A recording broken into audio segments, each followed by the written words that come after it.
Hello everyone, this is Abhishek here. Welcome to my class. My today's topic is identification and morphology of blood cells. मेरा आज का topic है identification and morphology of blood cells. हम blood cell की identification देखेंगे और इसकी कैसी मॉर्फोलॉजी होती है वो देखेंगे. आइडेंटिफिकेशन किस तरीके से देखेंगे बेटा हम इस तरीके से देखेंगे स्लाइड में किस तरीके से दिखता है, कैसे हम इसको आइडेंटिफाई कर सकते हैं कि yes this is the particular cell. ये एक पर्टिकुलर सेल है, कौन सी सेल है वो पता लगाने का इसकी आइडेंटिफिकेशन करेंगे, पता लगाएंगे इसकी आइडेंटिटी क्या है और इसकी मॉर्फोलॉजी. जब तक हम इसकी मॉर्फोलॉजी नहीं पहचानेंगे तब तक हम इसके को आइडेंटिफाई नहीं कर पाएंगे. ठीक है, जब तक कि हम नहीं पता लग पाएंगे भाई शख्स जो भी है पर्सन ये इस तरीके से दिखता है. जैसे कि फॉर एग्जांपल कि मुझे किसी से मिलना है, कोई एजेंट से मिलना है और मैंने इससे कभी रूबरू हुआ नहीं हूँ आमने सामने, तो मैं बोलूँगा कि हाँ भाई साहब मैं वहाँ खड़ा हूँ उस रोड के उस किनारे और मैंने लाल शर्ट पहनी है और हाँ सर आपने लाल शर्ट पहना, थोड़े से गोरे से आप लंबे लंबे से हैं क्या. वो क्या बताता है, एक जनरल उसका बताता है कि मैं किस तरीके से दिखता हूँ, अपनी मॉर्फोलॉजी बताता है, ताकि जो आगे वाला बंदा है कि जब सामने आए उसको पब्लिक में ढूंढे तो क्या कर पाए, उसको आइडेंटिफाई कर पाए कि हाँ ये रेड कलर की टी शर्ट बताया था इसने, हाँ ये बड़े बड़े बाल बताया था, हाँ ये थोड़ा लंबा पर्सनैलिटी वाला है. ठीक है, इस तरीके से करते हैं हम लोगों को आइडेंटिफाई कर पाते हैं. तो वही चीज हम क्या कर रहे हैं, अब सेल को हम आइडेंटिफाई करेंगे और आइडेंटिफाई करने के सबसे पहले उसकी मॉर्फोलॉजी यानी दिखती कैसी है, दिखने के बाद हम उसको कैसे स्लाइड में आइडेंटिफाई करेंगे वो चीज पता लगाएंगे. बेटा इसके मैंने प्रीवियस 2 वीडियो बना चुका हूं जिसमें मैंने आपको आरबीसी यानी एरिथ्रोसाइट के बारे में बता चुका हूं, उसको कैसे आइडेंटिफाई करते हैं, और ल्यूकोसाइट में मैं आपको ग्रेन्युलोसाइट्स बता चुका हूं, है ना. ग्रेन्युलोसाइट्स में मैंने आपको न्यूट्रोफिल, बेसोफिल, इओसिनोफिल के बारे में बता चुका हूं. अब मेरा जो ये वीडियो है बेटा इसमें आपको बताऊंगा अग्रेन्युलर ल्यूकोसाइट्स के बारे में जो अग्रेन्युलर होती है. ठीक है, और क्या होता है अग्रेन्युलर, वो सारी चीजें हम डिस्कस करेंगे इस वीडियो में. तो चलिए शुरू करते हैं. और अगर आपने मेरा प्रीवियस वीडियो नहीं देखा है तो सबसे पहले आप मेरे प्रीवियस वीडियो देखिए, कौन से टॉपिक से रिलेटेड. मैं ये नहीं बोल रहा हूँ कि मेरे जितने 150-250 वीडियो सब देखिए, आपको जो आपके इंटरेस्टेड आपके टॉपिक में है कि हमको ये टॉपिक कवर करना है वो वीडियोस आप जाके देखिए, सारे वीडियोस आपको मिल जाएंगे. और इस टॉपिक से रिलेटेड पहले प्रीवियस वीडियो देखिए तो आपको ये सारी चीजें एक सीक्वेंस में समझ में आएगी. ठीक है, तो अब हम देख रहे हैं अग्रेन्युलर ल्यूकोसाइट्स. क्या देख रहे हैं हम, अग्रेन्युलर ल्यूकोसाइट्स, जिसमें 2 टाइप्स की होती है, एक लिम्फोसाइट होती है और एक मोनोसाइट होती है. तो ये अग्रेन्युलर ल्यूकोसाइट्स होती क्या है, अग्रेन्युलर ल्यूकोसाइट्स क्या होती है, ग्रेन्युलर और अग्रेन्युलर दोनों में अंतर होता है. क्या अंतर होता है, ग्रेन्युलर जिसमें ग्रेन्यूल्स हो यानी क्या दाने दाने दाने दाने दाने दाने दाने जैसी चीजें हो, ग्रेन्यूल्स हो. ठीक है, राई के जैसे या सूजी की जैसे इस तरीके से ग्रेन्यूल्स हो उसके साइटोप्लाज्म में. ठीक है, उसको ग्रेन्युलर बोलते हैं. ये क्या है, ये अग्रेन्युलर है जिसके साइटोप्लाज्म में क्या है, ग्रेन्यूल्स नहीं है बट न्यूक्लियस तो प्रेजेंट है. सेल में न्यूक्लियस तो प्रेजेंट रहता ही है. हाँ, कौन सी सेल है बेटा जिसमें न्यूक्लियस नहीं प्रेजेंट रहता है, आरबीसी में भी रहता है, पर कब रहता है, जब वो बनती रहती है स्टार्टिंग वाले स्टेजेस में आरबीसी में न्यूक्लियस प्रेजेंट रहता है, पर जब वो एक वेल डेवलप्ड एरिथ्रोसाइट बन जाता है आरबीसी तब उसमें न्यूक्लियस नहीं प्रेजेंट रहता है.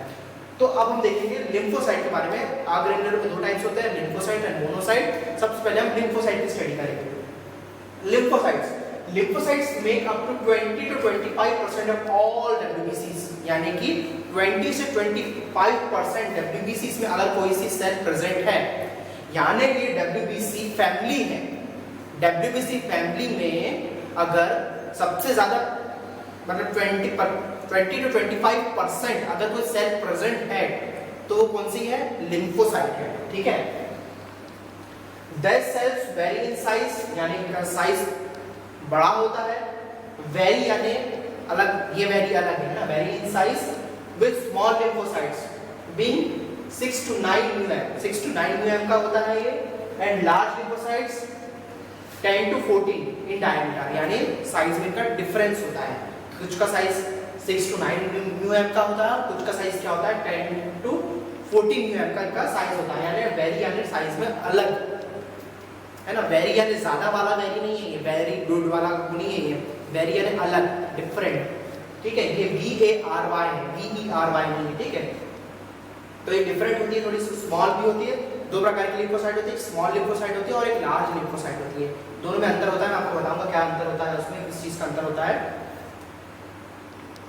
ठीक है, तो 14 to 10 to 14 रहते हैं लार्ज लिम्फोसाइट्स और स्मॉल लिम्फोसाइट्स रहते हैं 6 to 9 म्यू। ठीक है, अब देखेंगे इसका आगे का part. The nucleus stays dark and is round or slightly indented with the cytoplasm, appearing as a rim around the nucleus. जो न्यूक्लियस होता है, the nucleus stays dark, यानी जो इसका न्यूक्लियस स्टेन होता है, यानी ज्यादा गहरे रंग में ये क्या होता है, रंगता है ना। अगर हिंदी में आपको बोलूं तो स्टेन होता है, ज्यादा गहरा रंग ये पकड़ता है इसका न्यूक्लियस। ठीक है, डार्क एंड इज राउंड और slightly intended with the cytoplasm, यानी कि राउंड होता है और अंदर दिखता है साइटोप्लाज्म के, स्लाइटली इंटेंडेड यानी ज्यादा उसका न्यूक्लियस का ज्यादा साइटोप्लाज्म वाला एरिया ज्यादा कवर करता है ना। Intended with the cytoplasm appearing as a rim around the nucleus. Cytoplasm किस तरीके से दिखता है, रिम के जैसे, यानी इसका जो साइटोप्लाज्म न्यूक्लियस ज्यादा बड़ा दिखता है और साइटोप्लाज्म एक रिम के जैसे, एक बाउंड्री के जैसे दिखता है इसका साइटोप्लाज्म। ठीक है, the round uniform nucleus and small amount of cytoplasm surrounding it are the best identifying characteristic for this cell. round रहता है इसका न्यूक्लियस, यूनिफॉर्म यानी गोल रहता है, and small amount of cytoplasm surrounding it, यानी कि स्मॉल अमाउंट, थोड़ा amount जो रहता है साइटोप्लाज्म का इसके सराउंडिंग में, यानी इसके चारों तरफ रहता है, surrounding it are the best identifying characteristics, यानी सबसे अच्छी आइडेंटिफाइंग कैरेक्टरिस्टिक है लिम्फोसाइट्स को पहचानने के लिए। कहीं भी आपको अगर लिम्फोसाइट को पहचानना है तो कैसा दिखना है, एक सेल है, ये तो आगे सी है, एक सेल है और सेल के अंदर आपको उसका न्यूक्लियस बहुत बड़ा दिखेगा। ठीक है, न्यूक्लियस बहुत बड़ा दिखेगा और साइटोप्लाज्म वाला एरिया जो है बेटा एक बॉर्डर के जैसे दिखेगा। ये देखो कितना बड़ा न्यूक्लियस है इसका, है ना, कितना बड़ा न्यूक्लियस है और इसका साइटोप्लाज्म कितना छोटा साइटोप्लाज्म है, यानी साइटोप्लाज्म ने बहुत कम एरिया कवर करा है in comparison of nucleus. Nucleus ने बहुत ज्यादा एरिया को कवर करके रखा है। ठीक है, ये कौन सी सेल है, मैंने आपको कल पढ़ाया है, ये है, मैंने आपको इसका आइडेंटिफिकेशन बताया हूं। कितने लोब्स होते हैं भाई, इसमें चलो हम लोब्स गिनते हैं, 1 2 3 4 5 लोब्स हैं। 5 लोब्स वाले कौन सी सेल होती है बेटा, न्यूट्रोफिल। अगर न्यूट्रोफिल पहचानना है आपको तो उसमें लोब्स देखना, 5 लोब्स रहते हैं और each lobes are connected with each other, connected रहते हैं, अलग अलग डिवीजन में नहीं, विभाजित नहीं रहते हैं लोब्स, एक दूसरे से जुड़े रहते हैं, एज अ चेन सीक्वेंस में से जुड़े हुए रहते हैं लोब्स, है ना, न्यूट्रोफिल के। तो अभी हम देख रहे हैं लिम्फोसाइट, तो ये लिम्फोसाइट मैंने आपको बता चुका हूं किस तरीके से इसका साइटोप्लाज्म अगर पहचानना है तो ये है इसकी सबसे बड़ी पहचान, है ना। कैरेक्टरिस्टिक्स हम कहते हैं सेल के identifying lymphocytes are involved in the specific immune response including antigen antibody reaction। ठीक है, यानी कि जो लिम्फोसाइट्स रहते हैं वो इन्वॉल्व रहते हैं एक स्पेसिफिक इम्यून रिस्पॉन्स के लिए। किसके लिए रिस्पॉन्सिबल रहते हैं ये, किसके लिए ये सजग रहते हैं लड़ने के लिए, एक स्पेसिफिक यानी अलग तरीके के इम्यून रिस्पॉन्स के लिए, इंक्लूडिंग यानी उसमें कौन कौन से आते हैं, एंटीजन एंटीबॉडी रिएक्शंस, जो एंटीजन और एंटीबॉडी के द्वारा जो रिएक्शंस होते हैं आपकी बॉडी में, ठीक है, किसके द्वारा इन्वॉल्व होते हैं, लिम्फोसाइट्स के द्वारा इन्वॉल्व होते हैं। ठीक है, अगर आपके ऑर्गन्स में फॉर एग्जांपल अगर आपके ऑर्गन्स में किस तरीके का एंटीजन आ गया है बाहर से, तो कौन सी सबसे ज्यादा सेल प्रोड्यूस होगी, बोलते हैं टी लिम्फोसाइट्स बोलते हैं, बी लिम्फोसाइट्स बोलते हैं, तो ये वही है lymphocyte. T lymphocytes, B lymphocyte जो प्रोड्यूस होती है ना बेटा लड़ने के लिए आपकी प्रतिरोधक क्षमता, ये वही लिम्फोसाइट है जो आपके ऑर्गन्स में अगर किसी तरीके का एंटीजन आया है और डिफेंस कर रहा है, को डिफेंस कर रही है अगर आपकी बॉडी, तो कौन प्रोड्यूस होता है, लिम्फोसाइट्स प्रोड्यूस होते हैं इन ऑर्गन। ठीक है, तो ये समझ में आ गया लिम्फोसाइट के बारे में कि लिम्फोसाइट क्या होता है। लिम्फोसाइट क्या है, एक अग्रैन्युलर ल्यूकोसाइट है, यानी डब्ल्यूबीसी फैमिली में ये अग्रैन्युलर फैमिली में आता है। ठीक है, अग्रैन्युलर फैमिली में आता है और अग्रैन्युलर फैमिली क्या होती है, अग्रैन्युलर यानी बिना ग्रेन्यूल्स वाला। ठीक है, अग्रैन्युलर यानी बिना ग्रेन्यूल्स वाला, यानी जिसका साइटोप्लाज्म क्लियर रहे देखने में। और इसकी पहचान क्या है, इसको हम कैसे आइडेंटिफाई कर सकते हैं, यानी कि इसका जो न्यूक्लियस है, मोस्ट ऑफ द एरिया जो है साइटोप्लाज्म के अंदर इसके न्यूक्लियस ने कवर करके रखा है और इस थिन रिम एक लाइन दिखती है काय की साइटोप्लाज्म की इसके न्यूक्लियस के चारों तरफ, तो इस तरीके से उसको आइडेंटिफाई करते हैं, ठीक है। और क्या है इसका रिस्पांस, कैसा होता है इसका इम्यून रिस्पांस? इसका इम्यून रिस्पांस होता है एंटीजन एंटीबॉडी रिएक्शंस में जो इसका रिस्पांस होता है इम्यून रिस्पांस, उस तरीके से इसका इम्यून रिस्पांस होता है, ठीक है। अब हम देखेंगे बेटा मोनोसाइट के बारे में। मोनोसाइट भी अग्रेन्युलर ल्यूकोसाइट फैमिली में आता है। ये अग्रेन्युलर ल्यूकोसाइट में दो ही होते हैं, एक लिम्फोसाइट एक मोनोसाइट होता है, ठीक है। अब ये आप देखेंगे हम मोनोसाइट के बारे में। Monocytes comprise 3 to 8% of all WBCs। Monocyte में कितना परसेंट होता है आपकी WBC फैमिली में, कितना परसेंटेज कवर करता है ये WBC फैमिली में परसेंटेज कवर करता है 3 to 8%। लिम्फोसाइट कितना था? 20 to 25% था। WBC का अगर एक आंकड़ा निकाला जाए कि इतनी WBC होती है, तो उन WBC में से 20 to 25% WBC लिम्फोसाइट होती है और 3 to 8% होती है मोनोसाइट, ठीक है। They are the largest of the WBCs, यानी कि they are the largest of the WBCs, यानी WBC फैमिली में सबसे बड़ी अगर कोई सेल होती है WBC फैमिली की, तो वो होती है मोनोसाइट।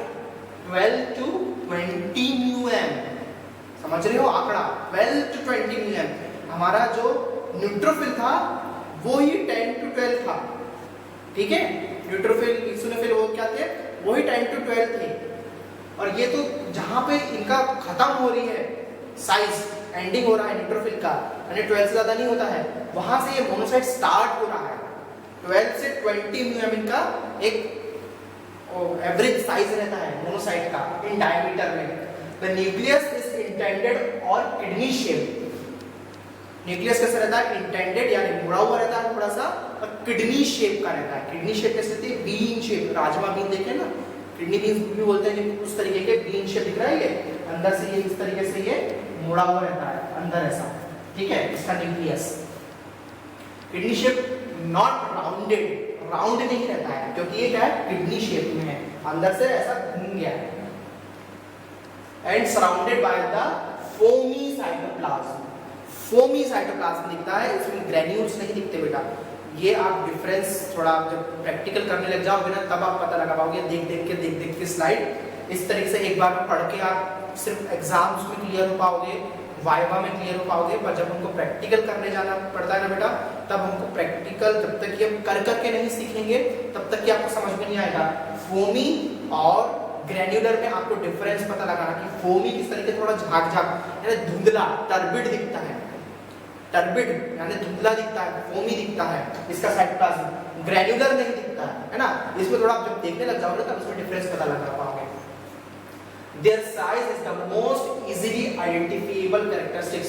इनका जो साइज रहता है most easily identifiable characteristics होते हैं, यानी कि इतना बड़ा सेल है तो यानी सबसे इतना बड़ा सेल है तो मोनोसाइट ही होगा, ठीक है। इतना बड़ा सेल है और इंटेंडेड और किडनी के जैसे अंदर इंटेंड है, मुड़ा हुआ है अंदर से, सर्कुलर न्यूक्लियस नहीं है इसका, तो मतलब और सबसे बड़ी सेल है वही, तो क्या है? मोनोसाइट, ठीक है। Monocytes are slow to respond to infection but arrive in large numbers। Monocyte क्या होते हैं?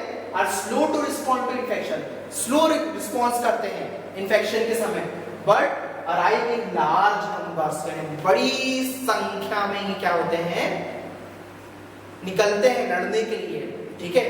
यानी जब डिफेंस मैकेनिज्म की बात आती है, आपकी बॉडी में अगर कोई फॉरेन बॉडी आई तो लड़ने की बात आती है, भले ये स्लो रिस्पॉन्स करते हैं पर एक बड़े ग्रुप में आते हैं लड़ने के लिए, ठीक है।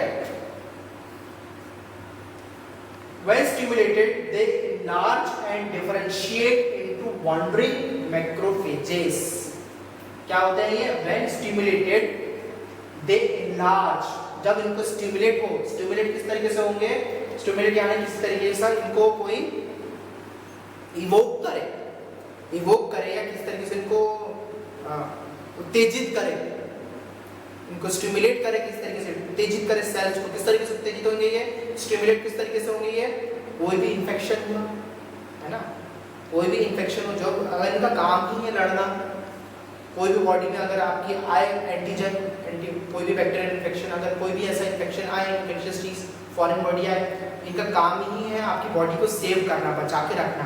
तो ये किस तरीके से प्रोड्यूस होते हैं? ये जब कोई ऐसा इन्फेक्शन आए तो इनको पता लग जाता है कि भाई कोई इन्फेक्शन बॉडी में हुआ है, तब ये क्या होते हैं, धीरे से स्टिमुलेट होते हैं, उत्तेजित होते हैं, और तभी क्या होते हैं, प्रोड्यूस होते हैं लार्ज नंबर में से, और वॉन्ड्रिंग मैक्रोफेजेस में ये आते हैं। यानी मैक्रोफेज यानी कि ऐसे सेल्स जो फैगोसाइटिस सिस्टम जो है आपकी बॉडी का, डिफेंस मैकेनिज्म का जो भी सिस्टम होता है वो मैक्रोफेजेस कहलाती है वो सेल्स, ठीक है। that clean up wandering macrophages that clean up cellular debris and microbes following infection। ये क्या करते हैं? that clean up cellular debris, क्या होते हैं? डेड सेल को क्या करते हैं? ये क्लीन करते हैं। सेलुलर डेब्रिस यानी डेड सेल, मरे हुए सेल क्या करते हैं? क्लीन करने का काम करते हैं। एंड माइक्रोब्स फॉलोइंग इन्फेक्शन, यानी कि माइक्रोब्स जो कि इन्फेक्शन कॉज करते हैं आपकी बॉडी में, उस तरीके के माइक्रोब्स को भी करने का काम करते हैं, ये क्लीन करने का काम करते हैं आपके मोनोसाइट बेटा, ठीक है। मोनोसाइट का हम आइडेंटिफिकेशन देख चुके हैं, किस तरीके से मोनोसाइट आपका दिखता है। किस तरीके से दिखता है आपका मोनोसाइट? सबसे लार्ज रहेगा 12 to 20 mm, इतना बड़ा इसका डायमीटर होता है, लार्जेस्ट डब्ल्यूबीसी होती है आपकी ये, और स्लो रिस्पॉन्स करता है। इंटेंडेड किडनी शेप का इसका न्यूक्लियस होता है, राउंड नहीं रहता, यूनिफॉर्म नहीं रहता है इसका न्यूक्लियस, ठीक है। इस तरीके से आप इसको पहचानोगे, इसका काम क्या होता है। स्लो रिस्पॉन्स जरूर करता है, पर जब ये रिस्पॉन्स करता है तो ये न्यूमरसली अधिक संख्या में आता है रिस्पॉन्स करने के लिए, और क्या करता है ये? सेलुलर डेब्रिस मैक्रोफेजेस के जैसा एक्ट करता है, जो कि आपके अंदर डेड सेल्स को मारने का, खाने का काम करता है, और डेड सेल्स को खाने के साथ साथ माइक्रोब्स फॉलोइंग इन्फेक्शन, यानी जिन माइक्रोब्स के द्वारा होने वाला इन्फेक्शन होता है उन माइक्रोब्स को क्या करता है? ये इंगल्फ कर लेता है, यानी फैगोसाइटिस करता है। तो इस वीडियो में बेटा हम लोगों ने क्या समझा? अग्रेन्युलर ल्यूकोसाइट के बारे में, कि अग्रेन्युलर ल्यूकोसाइट क्या होती है, दो प्रकार की होती है, लिम्फोसाइट और मोनोसाइट। दोनों की हमने मेजरमेंट देखी। लिम्फोसाइट कितने मेजरमेंट का होता है बेटा? कितने मेजरमेंट का होता है? 10 to 14 मेजरमेंट का होता है डायमीटर में लिम्फोसाइट, और मोनोसाइट कितना होता है? 12 to 20 मेजरमेंट का होता है, ठीक है। लिम्फोसाइट दो प्रकार की होती है, स्मॉल लिम्फोसाइट और लार्ज लिम्फोसाइट। इसमें क्या होता है? न्यूक्लियस ज्यादा बड़ा होता है। लिम्फोसाइट को अगर पहचानना है, देखना इसका न्यूक्लियस बहुत बड़ा रहता है, ठीक है। लार्ज लिम्फोसाइट का न्यूक्लियस बड़ा रहेगा, स्मॉल का थोड़ा छोटा रहेगा, ठीक है। इस तरीके से आप लिम्फोसाइट पहचानोगे। और मोनोसाइट का न्यूक्लियस इंटेंडेड रहता है, किडनी शेप का रहता है, और सबसे बड़ी सेल जो रहती है वो मोनोसाइट रहती है। और ये किस काम में आते हैं? एंटीजन एंटीबॉडी जब रिएक्शन होता है आपकी बॉडी में, तब ये ऑर्गन्स में प्रेजेंट होकर क्या करते हैं? आपकी बॉडी से में इन्फेक्शन से लड़ने का काम ये करते हैं। इस वीडियो में अगर आपको कुछ भी समझ में नहीं आया तो कमेंट सेक्शन में जरूर बताइए।